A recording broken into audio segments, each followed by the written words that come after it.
Dios es un Dios pródigo. Muchas veces nosotros oímos incluso de manera popular acerca de la parábola del hijo pródigo. Y nosotros decimos, ay, ese muchacho le dijo a su padre, dame mi herencia, me voy a ir, me la voy a gastar en mujeres, en comida, en trago, en lo que sea.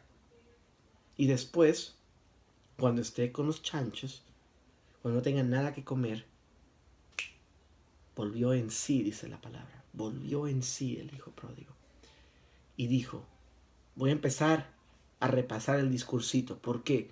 Porque donde mi padre, hasta los empleados comen mejor de lo que yo como aquí. No voy a ir como su hijo, porque yo ya le dije, tú estás muerto para mí, dame mi herencia. Voy a ir a él como que fuera su empleado. Le voy a decir, mira, trátame al menos como tratas a los empleados, porque yo sé que a todos los empleados los tratas mejor de lo que yo estoy pasando ahora. Y él preparaba su discurso, iba, Padre, pecado contra el cielo y contra ti. Padre, pecado contra el cielo y contra ti. Iba él estaba recordando el mensaje. Y cuando llega, su padre lo ve de lo lejos. ¿Y qué hace el padre? El padre corre. El padre corre con brazos abiertos, lo recibe como que no había pasado nada. Y manda a hacer la tremenda fiesta. ¿Por qué? Porque su hijo que estaba perdido había regresado. Es el gozo que tiene el padre. El padre no está ahí listo para saldar cuentas. El padre está corriendo a rescatar. Dios rescata. Dios es pródigo. O sea, ¿qué quiero decir con pródigo? Generoso, abundante, de una manera pero completamente que nos pareciera a nosotros como un despilfarro. ¿Por qué lo llamamos hijo pródigo? Lo llamamos hijo pródigo nosotros popularmente porque él se fue a despilfarrar la plata de su padre. Pero nosotros no reconocemos al padre como un padre pródigo, que tiene esa generosidad de decir, te malgastaste mi fortuna y vengo y te abrazo y te mando tremenda fiesta porque regresaste. Ese es el amor del Padre. El amor del Padre, cuando nos arrepentimos, es un amor profundo que corre a rescatar. Y la belleza de esto es de que no importa qué pecado, no importa qué oscuridad en la que usted viva, Jesucristo tiene el poder de llegar, invadirla, llenarla de luz y sacarlo de ahí. Cristo Jesús nunca tuvo ningún tipo de problema en ministrar a prostitutas, a borrachos. Él no tuvo ningún tipo de asociarse con personas que le iban a dar a él mal nombre. Pero él jamás los dejó allí. Él nunca los dejó allí, ahí con los cerdos revolcándose en su ignorancia, como decía un maestro de antaño mío. Él los rescató. Y ese es nuestro Padre. Nuestro Padre rescata, nuestro Salvador salva. Y la razón por la que nosotros vemos la necesidad de ir al Padre por perdón es porque nuestras conciencias diariamente claman por perdón. Nosotros sabemos cuán profunda es la separación entre Dios y nosotros. Sabemos cuán grande es la diferencia entre lo que Él pide en su palabra, lo que Él quiere para nosotros y lo que nosotros hacemos o no hacemos o hacemos de mala gana. Sabemos esa diferencia y necesitamos perdón. Y regreso a Colosenses capítulo 3, donde nos decía de que tenemos que sacarnos la ropa, la ropa mundana, sacarnos la ira, sacarnos el enojo, sacarnos esas cosas y ponernos ¿qué? Ponernos misericordia, benignidad, humildad, mansedumbre, paciencia, haciendo ¿qué? Versículo 13, soportándoos unos a otros y perdonándoos unos a otros. El perdón es esencial en la vida cristiana. Y dice, y si alguno tuviere queja contra otro, perdón. Se necesita el perdón. De la manera que Cristo nos perdonó, así también hacedlo vosotros. Y aquí el ejemplo, y aquí la muestra que hizo Jesucristo. Jesucristo no hizo nada malo, pero ¿qué tuvo Él que hacer con nuestra maldad? Fue una cruz, resucitó para que nosotros podamos tener acceso a pedir perdón y a recibir reconciliación verdadera. En Hebreos nosotros vemos en muchos lugares que dice de que el sacrificio de Cristo es mejor que cualquier sacrificio de antes de los judíos. ¿Por qué? Porque esos sacrificios necesitaban volverse a hacer una y otra vez. Pero el sacrificio de Cristo es una vez para siempre.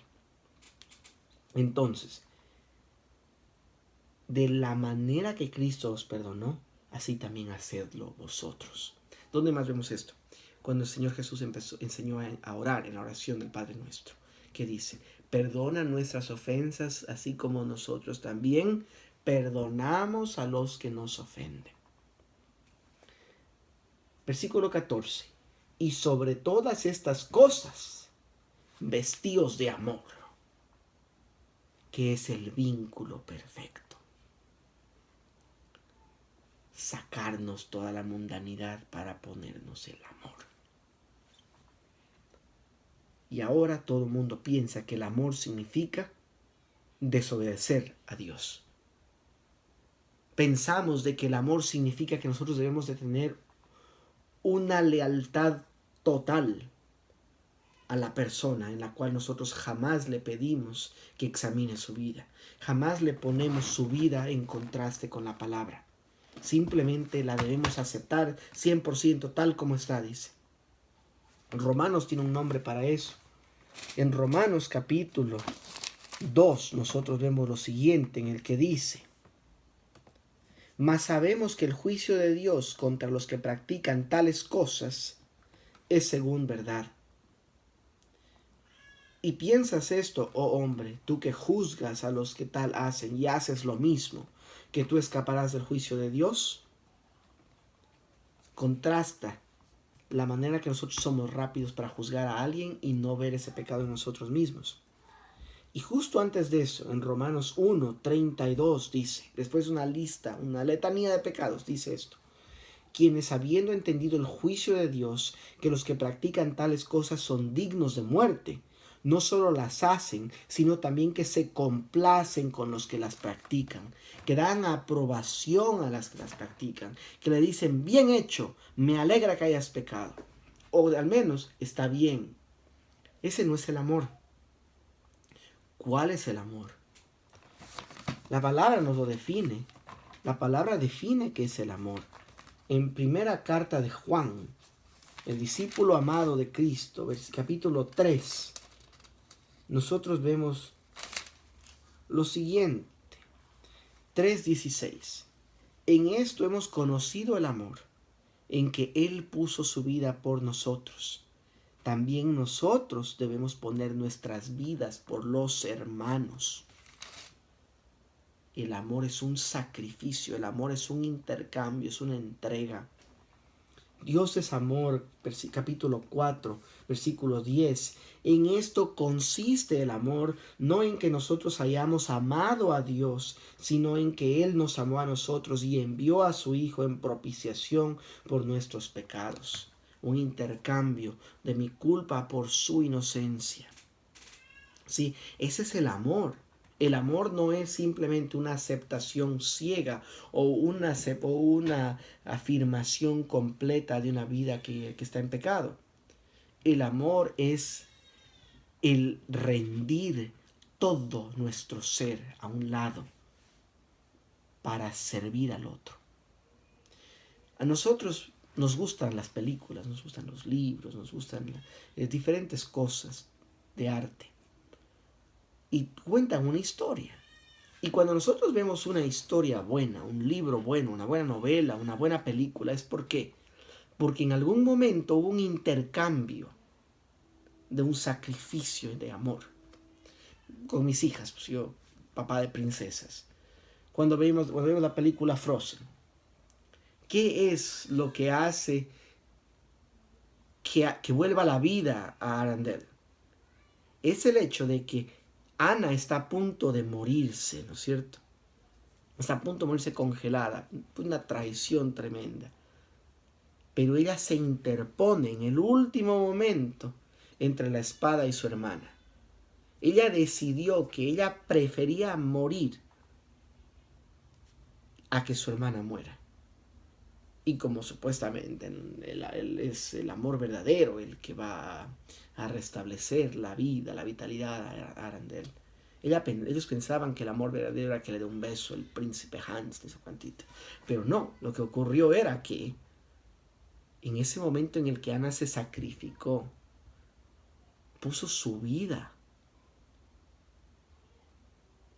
por Ana, fue que volvió la vida. ¿Por qué nos gusta esa historia? ¿Por qué le fascina a las niñas eso? ¿Por qué? Porque